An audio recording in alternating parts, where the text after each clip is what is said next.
Welcome to Two-Way. Thank you, everybody, for joining, whether you're on YouTube or here on the Two-Way platform. Grateful to you for making time. 3 o'clock Eastern, August 13th. Very glad to discuss where we stand in the campaign. A few things I want to go over and then open it up. If you'd like to be involved in the conversation, please raise your hand. There's some great folks on. I know I'm going to want to get in early, but would love to get lots of hands up, including of new people. And if you haven't participated, I can assure you it's not scary and would love to have you involved. So please raise your hand if you're ready to be part of the conversation. I wrote about this in my newsletter this morning, and I've talked about this theme certainly before, but this race is not over. The presidential race is not over. Whether Kamala Harris has a 75% chance of winning or a 25% chance of winning or somewhere in between, it's not over. And it's not just not over because it's August and some big change could occur. It's not over for a variety of reasons. Part of why it feels to a lot of you that it's over is because of the blue bubble, if you're in one, but also because of the way the conventional wisdom and the atmosphere gets set, which is what I want to talk about a little bit. I'll remind everybody, I'm not rooting for either candidate. It breaks my heart when people come on here and say this platform is biased or I'm biased, because neither is true. I'm here to try to help everybody as best I can understand things, to facilitate a conversation that exists across both parties and people who aren't in parties, to have a conversation like no other about where this election's headed and what it means for the country. Right now, if you did a focus group with members of the media or Democratic members of Congress, or Republican donors or Democratic donors or Republican members of Congress, not all of them, but a lot of them, you'd hear the exact same things. Donald Trump is undisciplined. Kamala Harris is on a roll that may last through November. That the polls have shifted nationally and in the battleground states. That there's nothing Donald Trump can do, given his current mental state and capacity, to focus on Kamala Harris the way he would need to win. That his obsession with crowd size and polling and other issues make it impossible to win people back, that he's got a ceiling on his support, that he won flukishly in 2016, he lost as an incumbent in 2020, and that things have only gotten worse for him then in terms of his relationship with the voters, that the only person he was going to be able to beat was Joe Biden, and now he's facing someone new and exciting, and that makes it impossible for him to win. And as Kennedy and the other third choices decline, it makes it even more likely that Harris will win this easily. The reason why that is such a pervasive thought is it's matched up with some reality. But as I said, it's the conversation that guides so much of the information that people get and passed along in small groups, influences what's in the media.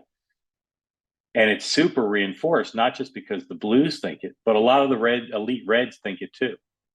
And that's creating this sense that Trump is out of it and can't win. And certainly he's contributed to that through his erratic performance. One thing you'll hear a lot of now is that Trump is different than he was 4 years ago or 8 years ago. Crazier, more desperate, older, less able to drive a message, with an act that's no longer fresh in any way. And that the problems that Joe Biden had with some voters because of his age and his acuity means, and the fact that Vice President Harris doesn't have those, means that it's just mathematically impossible for Trump to win. I'll say again, these things just are not true as absolutes. A lot of them are true directionally, and they're true today. Just as it was true a month ago that if the election had been held that day, Donald Trump would have won. I'm relatively confident that if the election were held today, the vice president would win, although I'm not sure she'd win by a lot. I think it might be in the Electoral College quite close. So what I want to talk about today is whatever's on your mind about the race, but I want to continue to level set here for those who are focused on who Kamala Harris's Treasury Secretary would be, or what happens to the Republican Party in January after Donald Trump is off the national stage. I think those things are premature. Not saying they're not going to happen, but I think they're premature. So the first thing I want to do, besides, again, urge those of you who'd like to get involved to raise your hands, and urge people who've not been part of the conversation before to become part of it today to raise your hand, is I want to show you a clip from Harry Enten of CNN, and then I want to bring in at least a couple pollsters to talk about it.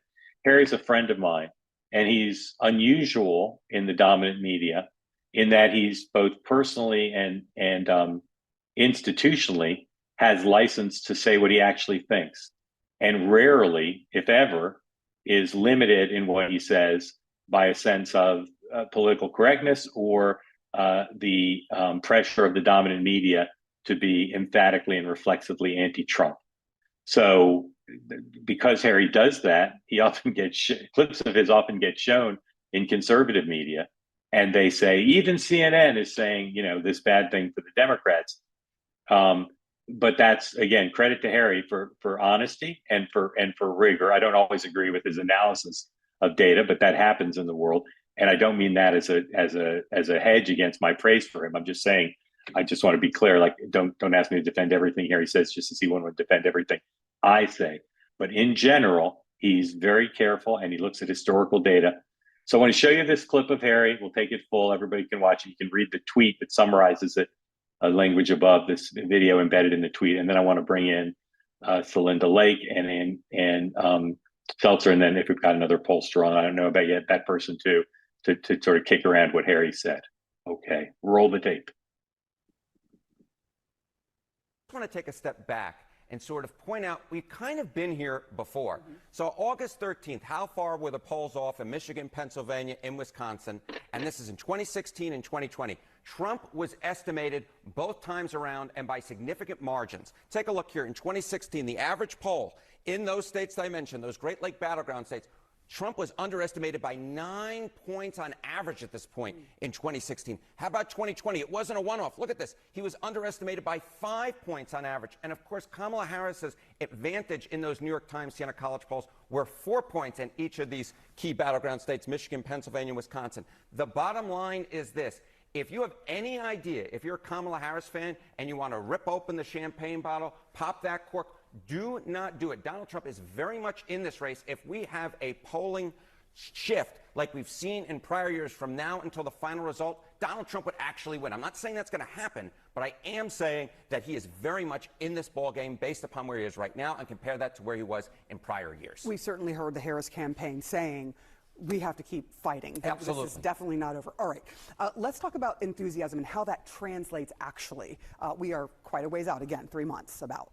Yeah, you know, yesterday I was mentioning, you know, the enthusiasm for the Democratic ticket was up. Yep. But that enthusiasm is not the same thing as going out to actually vote. And there's a different question, which essentially says, how certain are you actually going to go out and vote? And this is the top range. Almost certain to vote. Again, Michigan, Pennsylvania, and Wisconsin. This is among registered voters. Look at this. Look at Kamala Harris now compared to where Joe Biden was back in May. In fact, 62% of Joe Biden voters said they were almost certain to turn out and vote. Now, it's gone down. It's actually gone down a little bit. I would call this in the same general area at 61%, but it's basically unchanged. And look at Donald Trump. He was at 58% in May. He's actually gone up a little bit now. He's at 60% now. Again, basically no real change. So the bottom line here is, yes, there may be more enthusiasm for Kamala Harris, but the fact is we're not seeing that necessarily translate in the almost certain vote. And one little other note, Sarah, I will note this. Donald Trump is more popular today than he was on August 13th in either 2020 or 2016. So the bottom line is, yes, Kamala Harris is doing better in the polls, but there's a long way to go. The polls can shift. The almost certain to vote hasn't actually shifted, and Donald Trump is more popular than he was at either 2016 or 2020 at this point. Those are interesting data points, Harry Enten. Thank you so much. Thank you. Okay. Thank you, Harry. So I'll remind everybody this platform is for exchange of ideas and education. Celinda Lake is here, Democratic pollster. Thank you, Celinda. And Seltzer, who I worked with when I was at Bloomberg, who's a pollster in Iowa, who's nonpartisan. Celinda, I'd love for you to go first. Beyond saying, of course, it's close and you have to fight for every vote, how accurate was Harry's analysis? Well, I think it's pretty inaccurate, but because I think it ignores some of the change dynamics. It's a very different race now. But I think it's close, and we got to fight for every vote. Anyone could win at this point. Some things that I think are different is that Donald Trump, particularly in 2016, represented change. And now Harris represents change, and voters are in the mood for change. They're in the mood for the future.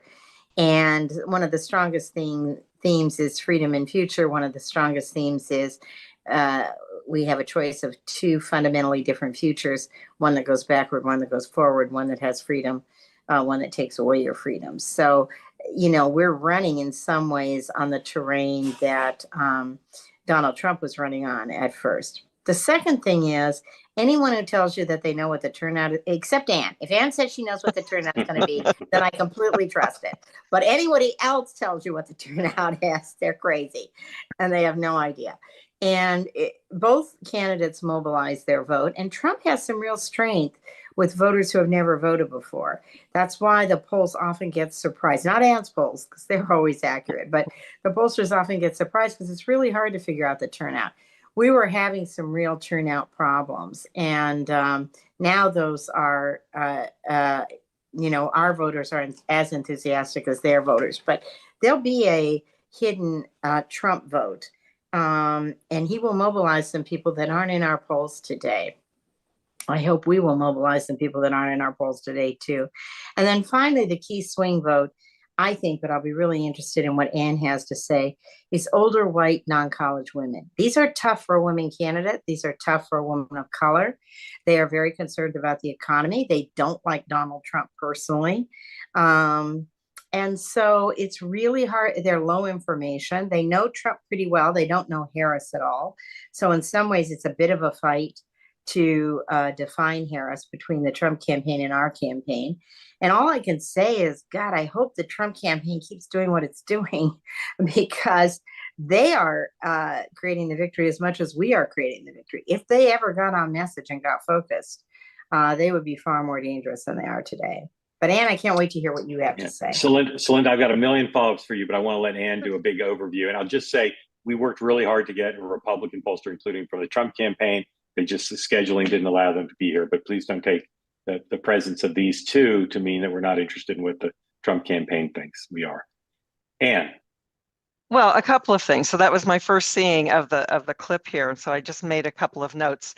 The thing about 2016, and when I give speeches about it, I do an impression of an episode of MASH, where Hawkeye leads a rebellion in the mess tent under the rallying cry, "We want something else. We want something else." And then pretty soon everybody's banging their trays, and it goes into quite chaos. But it was clear in 2016 that Clinton and Bush and Clinton and Bush and Clinton and Bush, it was like liver and fish, and they were tired of that. And so that was part of the appeal of Donald Trump, because if he isn't something else, I don't know what is. But now he's not something else. Now there is it's that again, this again. I've heard this before. It's the same thing. And Kamala Harris has assumed the mantle of something else. So I think trying to look at these elections, it's an interesting exercise. I'd need more work on Harry's numbers. One thing I want to say about 2016 in those three states is that the Clinton campaign, from my understanding, and Celinda, please help me if I don't have this right, had made an assumption that those three states would go blue. That was the blue wall, and they did not put polling resources into those states and relied on what had happened previously.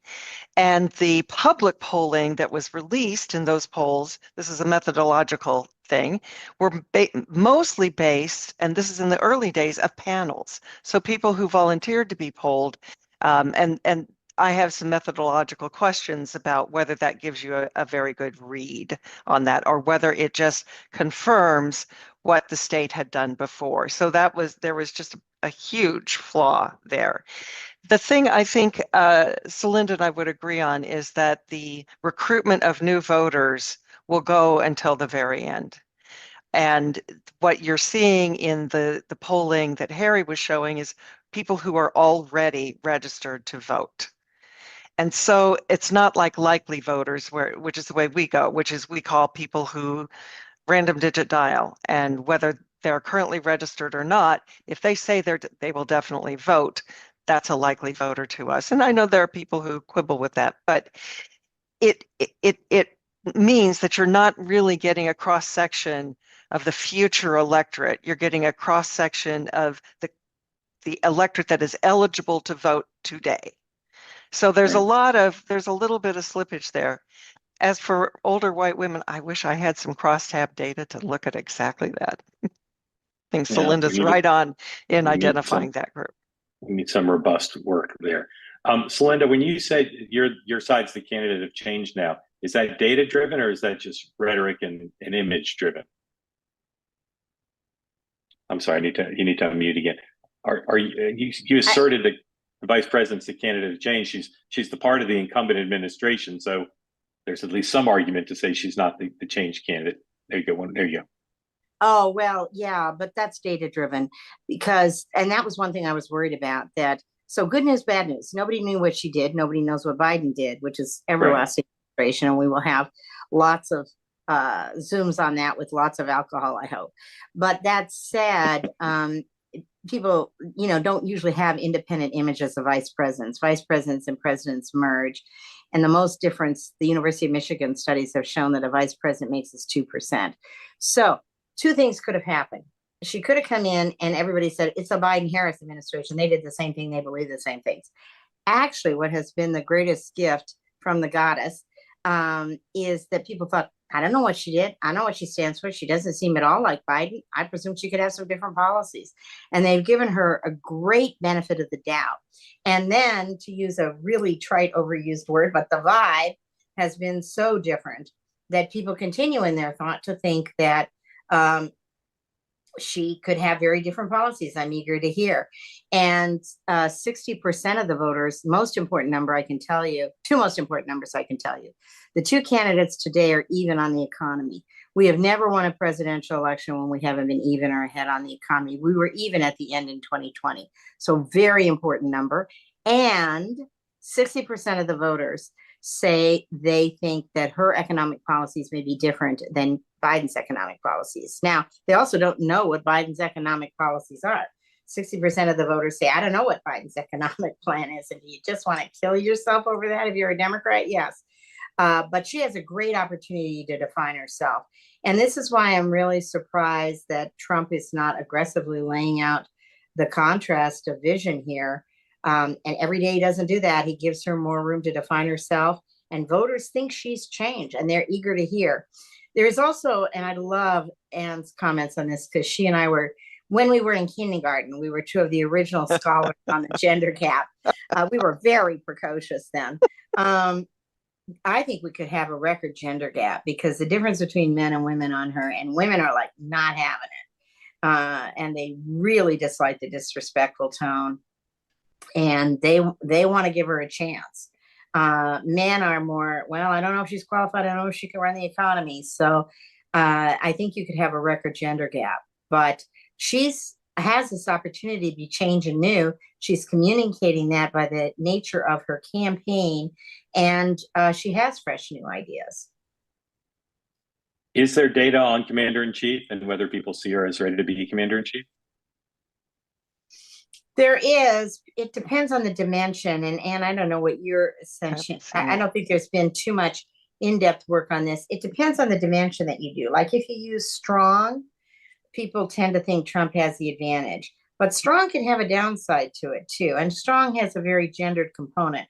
People also think that Black women are stronger than other kinds of women, and they are more comfortable with the strength of Black women. There's and this would be a great Republican pollster for you to have on. Today in USA Today, Christine Matthews and I just wrote an op-ed out of all of the work on the Barbara Lee Family Foundation about what we know about electing a woman president. But on other things like being in touch with my family, caring about people like me, being a fighter, and AGs her AG record tests very well. And AGs have a big advantage on being a fighter because we have stereotypes of strong women, and that office really lends itself to it. So we have the dragon slayer. We have the lioness who will do anything to protect her cubs. So we have metaphors of strength for women on behalf of people that are very popular with the public and that fit the AG's office. And she comes across that way. People think she's going to nail him to the wall. So there's lots of time and debates and all kinds of stuff where God knows what will happen. But she's got a lot of advantages in that. On Commander. Let me ask one more question. I want to open it up to folks. And again, if you'd like to get in, please raise your hand. Your polling. Were you talking about the public polling or other polling that you've seen? The Financial Times on I'm not even talking on the for the economy. campaign, but I'm talking about public and private polling. Yeah. So she's not even put out her economic plan, and she's even on the economy. So did she poll even as compared to President Biden, who was usually about 10 or so behind, because she's not Joe Biden, and people just assume a generic Democrat would be as good on the economy? Generic Democrats were, and Ann can speak to this too, generic Democrats were running 10, 12 points behind on the economy. So how'd she pull even if nobody knows anything about her on the economy? Because she's in change, she's change, and people think they need change, because she seems in touch, because she said, I get it, it's hard for your family, because women want to give her the benefit of the doubt. But honestly, if you had asked me off the record, where do I think they would be in these numbers? I said she's closing the gap, but I bet she's still behind. So I was as surprised by those numbers as you are. But I want to let Ann get in here too, because I think Ann has some great insights here. Well, I think the one thing that I would just like to add to your question, Mark, about Commander-in-Chief is I don't think that front has been opened yet. And I think Trump has a credible case to make about the number of wars that got started under his administration versus Biden, and that she would be walking in to situations with multiple fronts in terms of war, and without any background in the service. Of course, this was part of the reason she picked the VP candidate that she did, but it still is, I think, going to be an Achilles heel. Yeah, I agree, at least potentially. Great. Thank you both. Stand by. David. Yeah, David, unmute, say where you're from, who you're voting for, and hopefully your questions about polling, because you've got two of America's finest here. Yeah, actually, my name's Dave. I'm calling from Dewey Beach, Delaware today. I'm definitely on the Democratic side. My question's actually a little bit different, so you might want to postpone my question until tomorrow. And I don't want the answer to be about the media, because we all know that's part of the reason. But my question is really, why and how has the kind of Republican presidential campaign machine been caught so flat-footed over these past couple of weeks? They had 3 weeks to prepare, because everyone knew after that debate that there was a very good possibility of who's going to be leading it. So they had a lot of time to prepare the messaging. And even though I'm a Democrat, I'm just wondering how they're just so darn flat-footed. Yeah. I mean, they were skeptical that President Biden would step down, and they had good reason to be, because he didn't seem like he was going to. And I think it's a little bit hard to turn an aircraft carrier in the midst of a presidential campaign. They weren't totally unprepared, but I think they've also been trying to find their way, even with the preparation they had. I think they're just trying to find their way towards figuring out how they actually want to handle it. But they've definitely been slow. David, thank you. Go ahead, I think two other things too. I think they were anticipating us, and they don't understand Democrats very well, because it's like Payne said about Americans. We do the right thing after we've done everything wrong. So they had a hypothesis that the Democrats would be incredibly divided and fight over the nomination. No way. Right. We were never going to be incredibly divided. We were never going to have a fight. That is such a bad read of us, but I can appreciate why you might come to that. And then I don't think they particularly handled Nikki Haley well. And I don't think they have a good sense of how to run against a woman. And Hillary Clinton, and I love Hillary Clinton. I voted for Hillary Clinton. I'm for Hillary Clinton. I think she would have been a fabulous president. That said, she was the first is always different, and she was a very unique kind of woman. And I just don't think they know how to run against Harris. And part of that is because their captain doesn't know how to run against Harris. He's the one who's flummoxed. I think a lot of the operatives have a much better sense, but he's in charge, and he's stubborn about it. Linda, I'm sure you know stuff I don't know about how predetermined it was that there'd be no fight for the nomination. But my reporting, which I hope to someday write about in great detail, is it wasn't absolute, that there were a lot of senior people in the government, in the executive branch and in the Democratic politics, who thought it would be better for Vice President Harris to have an open process, and some people who didn't think she should be the nominee. So I'm not sure it was as obvious that that's the way it would come out as it turned out to be. But I better interview you before I write that anywhere. I Okay. guess from the look, from the I treasure got cat some look off the on your record face. stuff to share with you. Yeah. Okay. I look forward to that. Brian, unmute, please. Tell us where you are, who you're supporting, and ask away. I am a Never Trumper. I'm in Maryland. And I had a question when talking about the economy. The economy could be a lot of different things to different people. If you're unemployed, it's about employment. If you're a stockholder, it might be about the stock market. But generally, I don't know whether there's people who can be polled on this or educated. For example, it could be GDP growth, could be inflation, but inflation is relative. It's relative to what's going on in the rest of the world. I mean, our inflation rate is pretty good, I believe, compared to the rest of the world. And there's global forces, there's a global economy. So how does that really get measured into either the campaigns or the polling, if at all? Great question. Well, the And economy. Oh, go Linda, ahead. go ahead. No, go No, ahead. no, no. I Linda. want Ann to speak. All right. Ann, go ahead. And Well, then thank you. it's a Thank you, very Brian. it's a very good question, and as a pollster, we think about how to dissect the term economy because it's a bundle of issues, and you're absolutely right.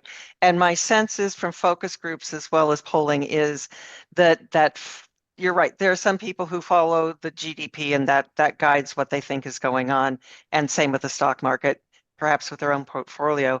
Inflation, the difficulty with that is they don't know what the inflation is like in the rest of the world for the most part. And even so, if their prices are going up when they go to the grocery store, they feel that. And that the inflation rate has declined, it still is inflation, meaning prices are getting higher. So whether it was a big jump or a little jump, they're still noticing that.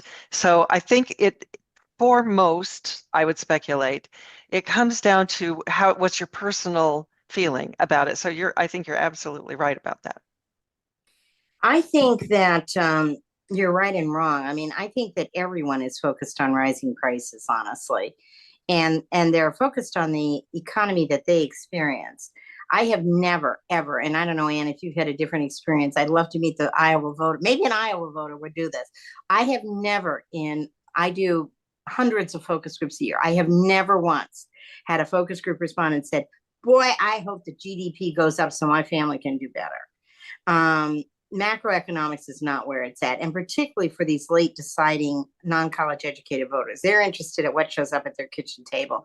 And Ann's exactly right. The prices of gas, the prices of food, and fine, inflation's down, but it's still higher than it was, and the wages have not kept up.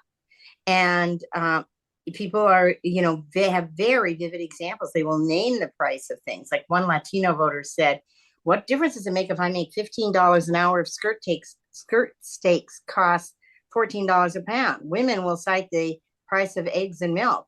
So if you can't keep up, it doesn't matter if the curve of inflation is down. And people hate economists now. They're completely distrusting of them. And I had a woman in a focus group say, what neighborhood do economists live in? Because they certainly don't live in my neighborhood.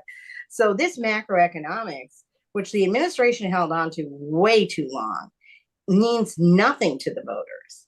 They register the economy based on their experience and the direction of their experience. Brian, thank you. Come back regularly, please. All right, ladies, so glad to have you here to look at this, right? So this is a tweet that went out a little while ago. It's from something called Data for Progress. I think you both know what that is. Yeah, and it says that in the swing states, it's tied. Okay. Now, most of the people on this two-way would look at that and say, I don't know if that's a good poll or a bad poll. I don't know what that means to be tied in the swing states. How do you two read something like that with the limited data? You'd ask for the crosstabs and the full report. But if you just saw that tweet, what would you say if you just saw that tweet?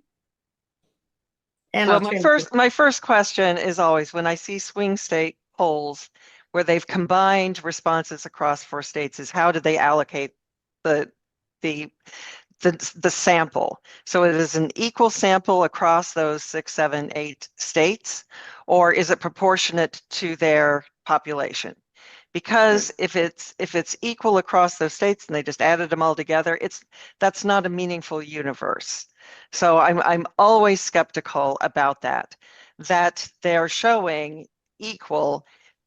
My read from the polling aggregation sites, that's not a surprising finding, is Right. that this is the way things, so I don't know that I would care. It would surprise you if you lived and died by the New York Times Siena poll, because you'd say, well, they said in the three, maybe you'd say the three strongest states for of the seven, that the vice president was way ahead.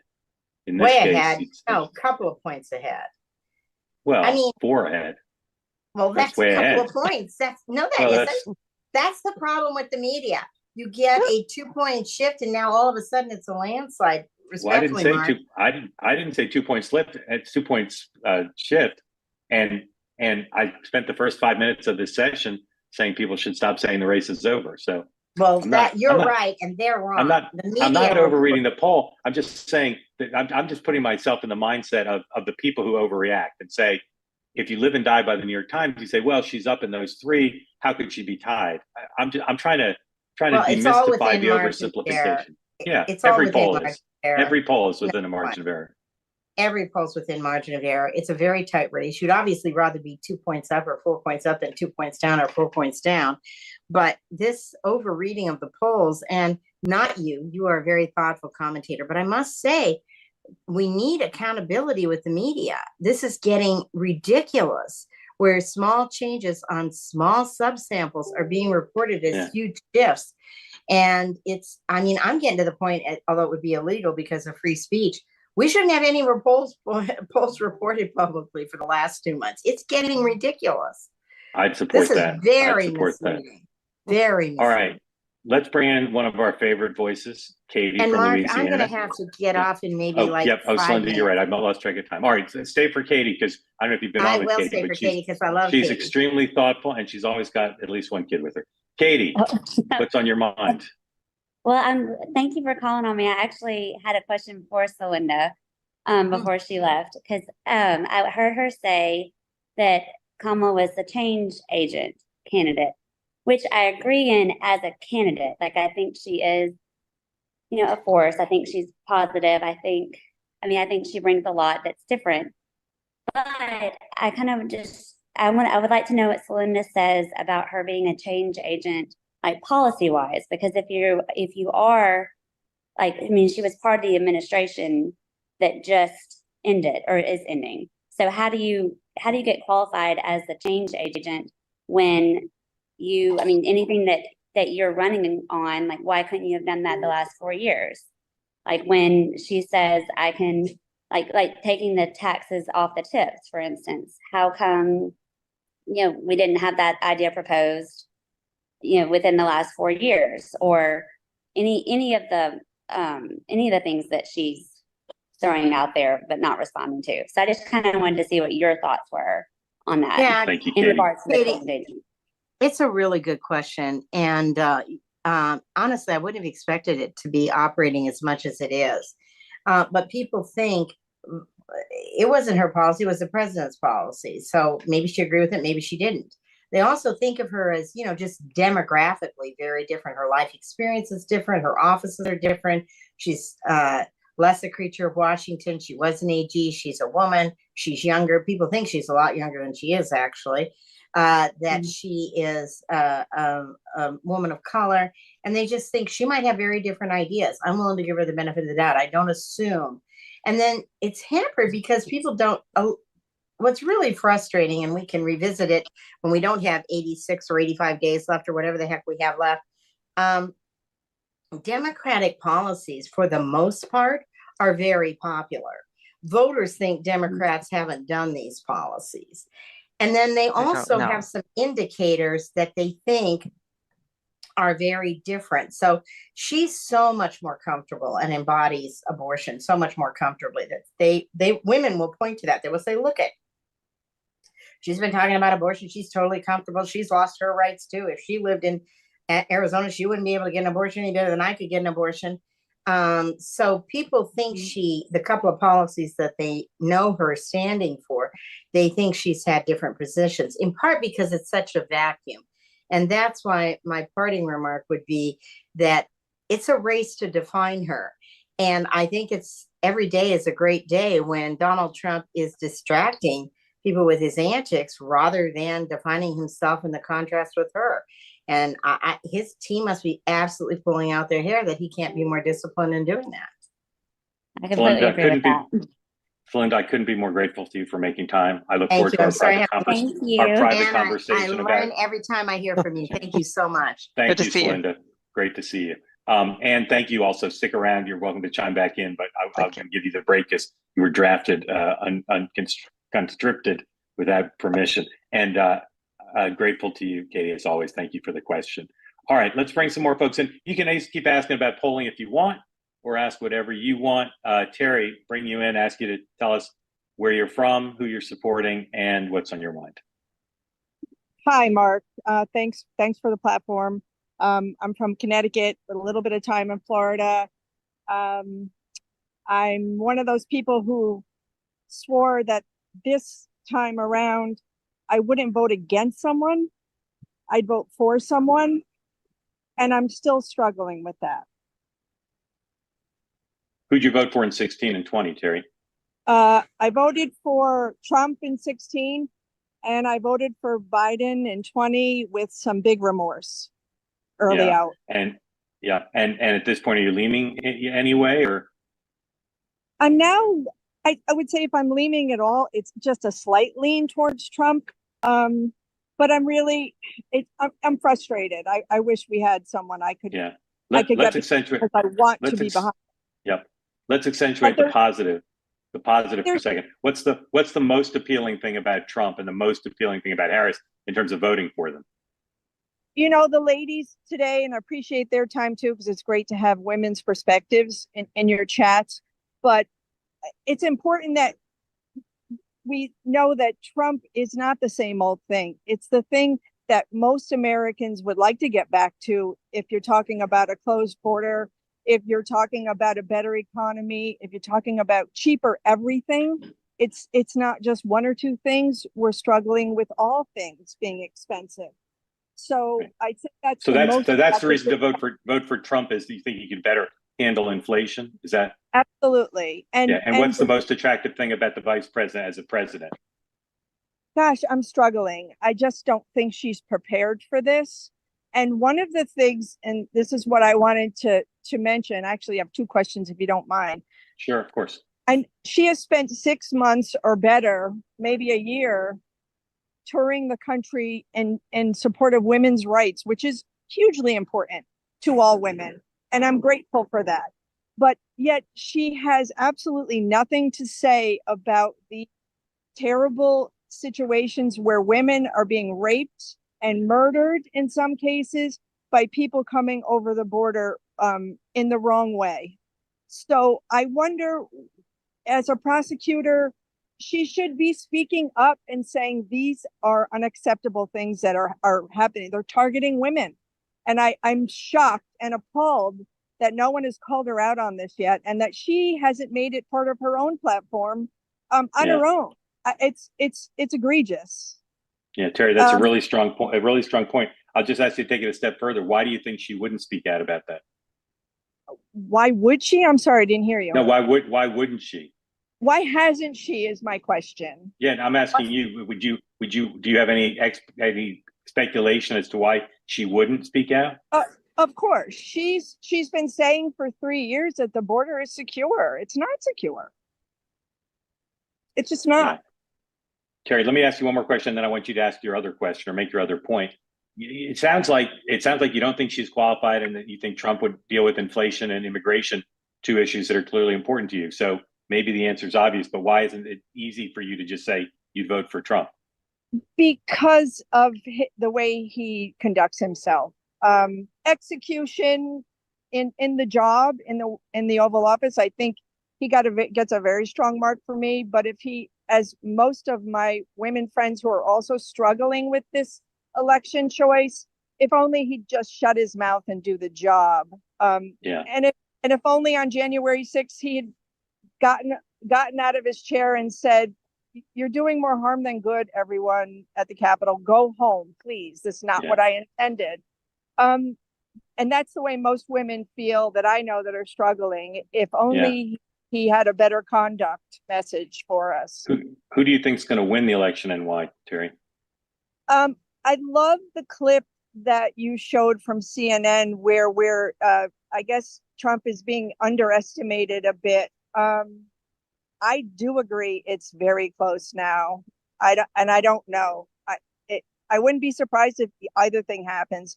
When people say that Kamala is strong on the economy and she's winning that poll right now, we don't even know what her economic platform is. How could she be winning it? Yeah. But she may have come up with some great things. So I guess it's never too late until we get into November. Yeah. And did you want to ask or say one other thing, Terry? I did. I've always wondered, when it comes to polling, we are, say, 32% Democrats and 32% Republicans in this country now, as some of those statistics have been released. I know the rest are independents or unaffiliated. Do those people get folded into these polls? I happen to have Marshall McLuhan right here. And go ahead, Yeah. please. Those people being the ones that don't identify by party. Correct. Yeah. So yes, because they're part of the future electorate. So Sure. that's why you want to take a look at the whole complement, be they Republican, Democrat, and typically it is the independent vote or the no party vote that is the decider. That Republicans almost unanimously will go for the Republican candidate, and likewise the Democrat for the Democratic candidate. So the swing is in the people who don't align with either party. So when we say that Kamala and Trump are sort of neck and neck in Pennsylvania, 48-48 or 48-49, that includes unaffiliated independents? Yes. Okay, that's always been a wonder for me. So thanks for clarifying. I really appreciate it. And thank you. Terry, how'd you learn about two-way? Oh, well, gosh. We have to go back to your time on the BBC with John Heilman at 5 p.m. Eastern time. It was must-see TV for me. I never missed it. And ever since then, I've been where you go, I go, Mark. That's all there is. All right, Terry, thank you. Appreciate it. Come back off and tell all your friends. We'd love to hear from more folks who are trying to make up their minds. So thank you. Really appreciate it. Okay, let's do one more.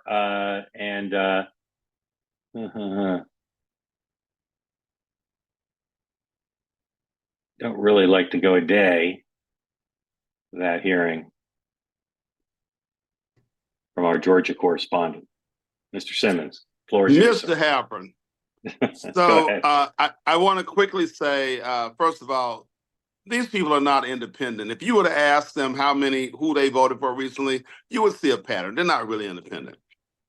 Well, but let me just ask you about Terry, who we just had on, who voted Clinton or Clinton. She said she voted Clinton and Trump, right? I think that's what she said. Or maybe she said Trump Biden, but she's split in 16 and 20, and now she's undecided. My assertion is that if you can vote Trump ever, you must be a Republican because that man is despicable. But anyway, that's just my. I'm just one person, but the person on right before you voted Democrat for president in 16, Republican in 20. I think that's what she said, and now she says she can't bring herself to vote for Trump. Maybe. So there's supposedly a third of the electorate dislike her, maybe 5%. I'll give you that, but not a third of them. Okay, all right. I wish Selena was still on, but we still got your other person, so she can answer this question. Okay, here comes Ann. Here comes Ann to answer. Ann. So Ann, and Selena was making this point, but maybe you agree or maybe you don't. In 2020, 55% of non-Hispanic white women voted for Trump. No, I'm sorry, 53% of non-Hispanic white women voted for Trump. 57% of non-Hispanic white men, that's a very small gap, 4%. Now, given that he's the grab him by the pea parts guy and a misogynistic person in many ways, how can you explain the fact that 98% of Black women voted against Trump, but somehow 53% of white women found a way to ignore all of Trump's gender stuff and vote for him? And the reason I bring this up is that I think that the reason that the election is always going to be close is that white women, for whatever reason, are a solid block for the crazy man, in my opinion, no matter what else he does. Well, Thank you, I think Chris. Ann. you're correct that Trump won the white vote, period. Both Yes. men and women. It was less of a margin in 2020, I think. I don't have the numbers right in front of me, so forgive me if I misspeak. But there are more whites than there are blacks or Hispanics. So the numbers don't have to be all that big in terms of a difference to end up making a bigger difference. The 93%, I won't confirm or deny, but I don't deny that that was the number. But even though it's that big, I'll give you just a different example which blew my mind. And this was in 2014, our Iowa poll showing that Mitt Romney had won Iowa with Protestants, and Mitt Romney had won Iowa with Catholics, but Obama was the overall winner. And my first take was there's something wrong in my data because Iowa, by the time you account for Protestants and Catholics, there's not much left over. Well, what was left over were what I came to call the nuns, the people who say they don't have any religious affiliation. And the gap there was so wide that it made up for Romney winning with Protestants and Republicans so that Obama led by like 5 points overall. If you can have a group that has a really wide gap, and sometimes that makes a difference and sometimes it doesn't. And thank you. Very grateful to you for being here. Chris, thank you as always for participating. Grateful to you. Thank you, everybody. We're going to end a little bit early. I'm not playing bingo again, but I got to go. Grateful to those who participated, particularly Celinda and Ann. Grateful to those who had their hands up. Please come back. 9 a.m. tomorrow, right here on YouTube and on Two-Way, the morning meeting with me, Sean, and Tim. And we'll have some stuff to preview about the day ahead with Trump rally and some other stuff, maybe the vice president's economic plan, which apparently she doesn't even need, but she'll still put out. Grateful to you for participating. We'll see you tomorrow, 9 a.m. Eastern time, or as breaking news warrants, right here on Two-Way.